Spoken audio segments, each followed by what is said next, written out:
MCQ પેલો Cr8O4Cl નો આયનીકરણ સંઘટક કયો? તો આપણે આયનીકરણ સંઘટકતા સમજાવી કે કોઈ સંકીર્ણ સંયોજનમાં આમ આ Cl ની જેમ જે પ્રતિ ઋણ આયનો એ સક્ષમ લિગેન્ડ તરીકે વર્તે અને સંવર્ગ વર્તુળમાં દાખલ થાય છે અને અંદર રહેલા લિગેન્ડનું વિસ્થાપન કરે. તો આમાં એક Cl અંદર દાખલ થાય એટલે Cl2 અને NO2 બહાર નીકળી જાય. તો એનો આ જવાબ થશે આયનીકરણ સંઘટક તરીકે. આપેલ પૈકી કયું સંકીર્ણ સંયોજન પ્રકાશ ક્રિયાશીલતા દર્શાવે? તો પ્રકાશ ક્રિયાશીલતા શબ્દ આવે એટલે આપણે પ્રકાશીય સંઘટકતા યાદ આવે. હવે પ્રકાશીય સંઘટકતા કેવા સંકીર્ણ સંયોજનમાં ઉદ્ભવે? તો કે Ml6 પ્રકારના કે જેમાં 6 સહવર્ગ સહસંયોજક બંધ રચાતા હોય તેવા અષ્ટફલકીય પ્રકારના સંકીર્ણ સંયોજનમાં ઓછામાં ઓછું એક કિલેટજન્ય લિગેન્ડ હોય તો તેના ડેક્સ્ટ્રો અને લીવો પ્રકારના બે પ્રકાશીય સંઘટકો બને કે જે પૈકી એક પ્રતિબિંબનું બીજા પ્રતિબિંબ ઉપર અધ્યારોપિત ન થવું જોઈએ તો અને તો જ તે પ્રકાશી સંઘટકતા અથવા પ્રકાશ ક્રિયાશીલતા દર્શાવે તેમ કહી શકાય. બરોબર. તો આપણે અહીંયા વાત કરી કે અષ્ટફલકી હોવું જોઈએ અને પાછળમાં ઓછામાં ઓછું કિલેટજન્ય લિગેન્ડ હોવું જોઈએ. તો પેલો ઓપ્શનની અંદર ભલે NH3 દ્વારા 4 બંને Cl દ્વારા 2 એમ કુલ 6 બંધ રચાય એટલે અષ્ટફલકી સંકીર્ણ છે, પણ તો આમાં કિલેટજન્ય લિગેન્ડ નથી. કિલેટજન્ય લિગેન્ડ ક્યાં? En, Pn, Ptn, OX, EDTA એવું કોઈ કિલેટજન્ય લિગેન્ડ નથી. એટલે આમાં ભલે અષ્ટફલકી સંકીર્ણ રહ્યું પણ એમાં પ્રકાશી સંઘટકતા ઉદ્ભવે જ નહીં. હવે જો ઓપ્શન ડી CuEn2 આમાં કિલેટજન્ય લિગેન્ડ છે પણ આમાં 6 બંધ નથી રચાતા કારણ કે En દ્વિદંતી લિગેન્ડ છે. એક En દ્વારા 2 બંધ બને તો 2 En દ્વારા 4 બંધ રચાય એટલે આ ની અંદર 4 જ બંધ રચાય એટલે Ml4 પ્રકારનું છે. બરોબર. Ml6 પ્રકારનું નથી એટલે અષ્ટફલકીય નથી. ઓકે. તો હવે આને ચેક કરો. રોમનમાં જે 2 ની અંદર આપેલું સંકીર્ણ સંયોજન છે એને કે NH3 દ્વારા 2 En દ્વારા 2 બંધ બને પણ એવા 2 En છે એટલે આના દ્વારા 4 નાના દ્વારા 2 6 બંધ રચાય છે એટલે Ml6 પ્રકારનું અષ્ટફલકીય સંકીર્ણ સંયોજન છે. તો એમાં ચેક કરો કિલેટજન્ય લિગેન્ડ છે. હા, ઓછામાં ઓછું એક કિલેટજન્ય લિગેન્ડ હોવું જોઈએ. એનો મતલબ શું થાય કે કિલેટજન્ય લિગેન્ડની સંખ્યા 1 હોય તો ચાલે પણ 1 થી વધુ હોય તો પણ ચાલે. એને કહેવાય ઓછામાં ઓછું એક કિલેટજન્ય લિગેન્ડ હોવું જોઈએ. તો 2 છે તો ચાલશે. હવે સિસ અને અહીંયા રોમનમાં 3 આપેલું છે એ આના જેવું જ લગભગ છે, ખાલી અહીંયા સિસ ને ટ્રાન્સ એટલો જ શબ્દમાં ફેર છે. તો આપણે જોઈએ સિસ કેમ દોરે. આપણે જાણીએ છીએ કે કોઈ મેટલ હોય ને એની એક જ બાજુએ એક સરખા લિગેન્ડ રાખો ને તો સિસ, તો આપણે એની એક જ બાજુએ En એક સરખા લિગેન્ડ ગોઠવા અને એની બીજી એક બાજુએ એક સરખા લિગેન્ડ NH3 ગોઠવા. સિસ સંઘટક છે એનું સામે પ્રતિબિંબ છે. હવે આ પ્રતિબિંબને તમે એ જ સમતળમાં ઉપડે આના ઉપર અધ્યારોપિત કરો તો અધ્યારોપિત થશે નહીં. એટલે આ પૂરેપૂરું પ્રકાશ એ સંઘટકતાનું પાલન કરે છે. એટલે આ જ આપણું જે સિસ સંઘટક છે એ પ્રકાશ ક્રિયાશીલતા દર્શાવશે. જ્યારે ટ્રાન્સ તો કે એ Ml6 પ્રકારનું છે, ઓછામાં ઓછું એમાં પણ એક કિલેટજન્ય લિગેન્ડ છે. તો ટ્રાન્સ શું કામે પ્રકાશ ક્રિયાશીલતા નથી દર્શાવતું? તો જોઈએ આપણે એનું આકૃતિ દોરી. ટ્રાન્સ સંઘટક કેમ દોરાય? તો મેટલ હોય ને એની પરસ્પર વિરુદ્ધ સરખા લિગેન્ડ ગોઠવવામાં આવે. તો આ મેટલ છે એમાં એક En જમણી બાજુ ને બીજો En ડાબી બાજુ, એક NH3 ઉપર ને એક NH3 નીચે એટલે પરસ્પર વિરુદ્ધ ગોઠવેલા છે સરખા લિગેન્ડ. તો આ ટ્રાન્સ છે એનું સામે પ્રતિબિંબ છે. આ પ્રતિબિંબને તમે ઉપાડીને આના ઉપર અધ્યારોપિત કરો તો અધ્યારોપિત થઈ જાય છે. આ પ્રકાશી સંઘટકતાનું પાલન નથી કરતું. આ બેસ્ટ MCQ છે જે આવા પ્રકારના MCQ ગુજકેટ, બોર્ડ અને નીટમાં પૂછાતા હોય. અને આવું જ ઉદાહરણ મેં તમને પ્રકાશ ક્રિયાશીલતા થિયરી તરીકે જે આગળના લેક્ચરોમાં સમજાવેલું ત્યાં પણ મેં તમને આવું ઉદાહરણ આપીને સમજાવેલું હતું. MCQ ત્રીજું CONH36CO CrCN6 અને CrNH36 COCN6 સંકીર્ણ કયા પ્રકારની સંઘટકતાનું ઉદાહરણ છે? તો આવા પ્રકારની સંઘટકતા કોઓર્ડિનેશન સંઘટકતાનું ઉદાહરણ છે. કારણ કે કોઓર્ડિનેશન સંઘટકતાની અથવા સવર્ગ સંઘટકતા જેને ગુજરાતીમાં કહેવાય એની વ્યાખ્યા શું? તો કે જે સંકીર્ણ સંયોજનમાં સવર્ગ વર્તુળ ધનાયન તરીકે સવર્ગ વર્તુળ ઋણાયન તરીકે હોય તો એવા સંકીર્ણ સંયોજનમાં લિગેન્ડના હેરફેરથી લિગેન્ડની હેરફેર થઈ ગઈ એમ ક્યારે ખબર પડે? કાંઈ નહીં, આપણે સિમ્પલ કીધું હતું, માત્ર ધાતુની બદલાઈ નાખો એટલે લિગેન્ડની હેરફેર એમાં આવી જશે. તો Cr છે એને જમણી બાજુના સવર્ગ વર્તુળમાં, CO છે એને સીઆર છે ને ડાબી બાજુના સવર્ગવર્તુળમાં અને સીઓ છે ને જમણી બાજુના સવર્ગવર્તુળમાં ટ્રાન્સફર કરી નાખો એટલે આનો આ સવર્ગ સમઘટક અથવા કોઓર્ડિનેશન સમઘટક થયો. ઓકે, એમ એ મધ્યસ્થી ધાતુ હોય તથા એ અને બી એકદંડીય લિગેન્ડ હોય તો સમતલ્ય સમચોરસ સંકીર્ણ MA2B2 ના કેટલા ભૌમિતિક સમઘટકો શક્ય બને? તો ભૌમિતિક સમઘટકતાની અંદર મેં આવું સામાન્ય સ્વરૂપ નું ઉદાહરણ આપેલું હતું અને કીધેલું હતું કે MA2B2 પ્રકારના દરેક જે સંકીર્ણ સંયોજન છે એના બે ભૌમિતિક સંઘટકો શક્ય બને, સિસ અને ટ્રાન્સ. એટલે એનો જવાબ એ થાય. અષ્ટફલકી રચનામાં એમ ધાતુ આયનો એ અને બી જુદા જુદા પ્રકારના 3 લિગેન્ડ હોય તો તેના બે ભૌમિતિક સમઘટકો ક્યાં હોય? તો અહીંયા સંકીર્ણ સંયોજન બને છે MA3B3. તો MA3B3 પ્રકારના સંકીર્ણ સંયોજનના બે ભૌમિતિક સમઘટકો આપણે થિયરીમાં સમજાયેલા હતા, ફેશિયલ અને મેરીડિયોનલ. આપેલ પૈકી કયું સમતલ્ય સમચોરસ બંધારણ ધરાવે? ઓકે, તો સમતલ્ય સમચોરસ શબ્દ આવે એટલે આપણે ML4 પ્રકારનો એક બેઝિક લેક્ચર આપણે રજૂ કરેલો હતો કે જેની અંદર મેં તમને સંકરણની માહિતી આપેલી હતી. તો ML4 એટલે કે એક મેટલ અને 4 લિગેન્ડ અને 4 સહવર્ગ સહસંયોજક બનતા હોય તેવા સંકીર્ણ સંયોજનમાં બે ભૌમિતિક આકાર શક્ય બને. જો ML4 માં L તરીકે નિર્બળ લિગેન્ડ હોય ને તો એમાં sp3 સંકરણ અને સમચતુષ્ફલકી આકાર ઉદ્ભવે, અને ML4 માં L તરીકે જો પ્રબળ લિગેન્ડ હોય ને તો એમાં dsp2 સંકરણ અને સમતલ્ય સમચોરસ આકાર ઉદ્ભવે.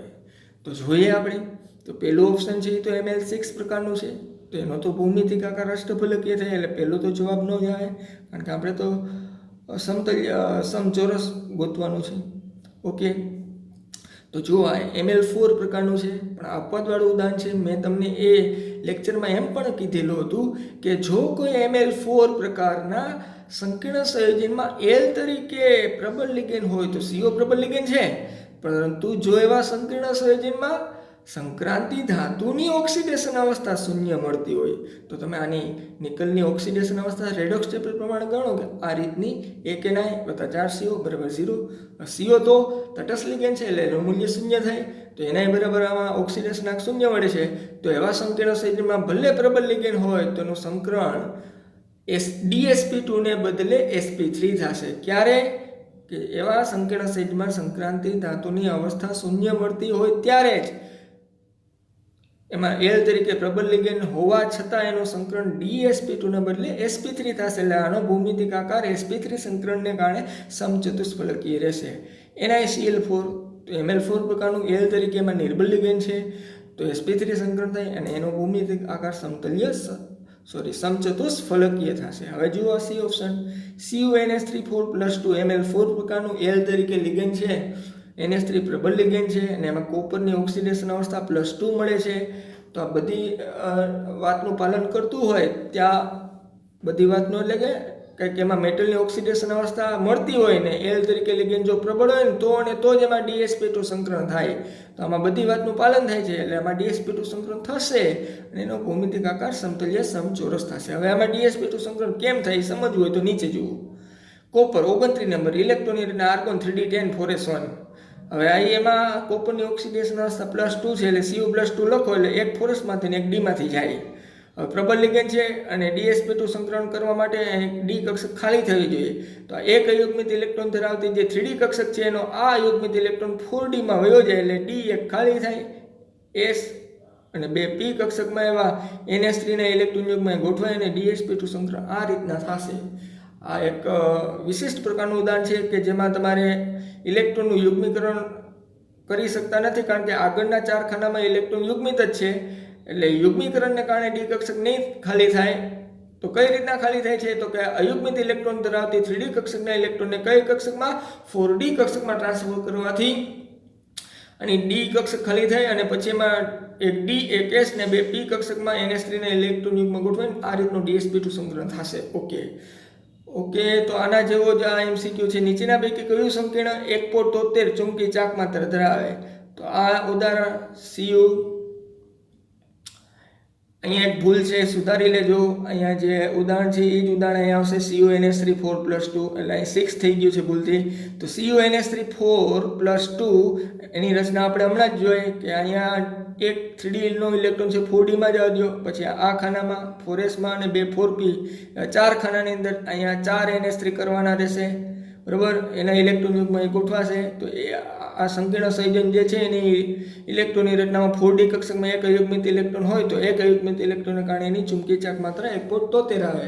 ખાસ હજી કહું છું કે અહીંયા એક ભૂલ થઈ ગઈ છે, 6 ને બદલે 4 આવે, બરાબર. dsp2 સંકરણ એની ચુંબકીય ચાર્જ માત્ર 1.73. હવે જોઈએ આપણે ઉપરનું MCQ નંબર 7. આપેલ પૈકી કોની ભૌમિતિક રચના સમચતુષ્ફલકીય છે? તો હમણાં સમજાયેલું ML4 પ્રકારનું હોવું જોઈએ અને L તરીકે જો નિર્બળ લિગેન્ડ હોય તો સંકરણ sp3 થાય ને એનો ભૌમિતિક આકાર સમચતુષ્ફલકી થાય.